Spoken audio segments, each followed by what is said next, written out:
If you want to put devices in groups, you can do this one of two ways.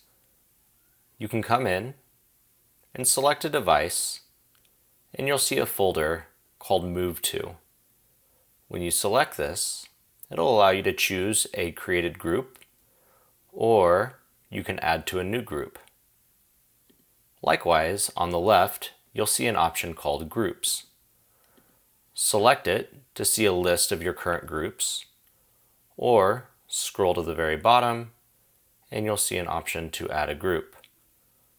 Once devices have been placed inside of a group, when you select that group, all those specific devices will be selected. You can select all by choosing the square on the top left. If devices go past the page that you're on, you'll get a notification that says this: choose Select All to select all devices within that group.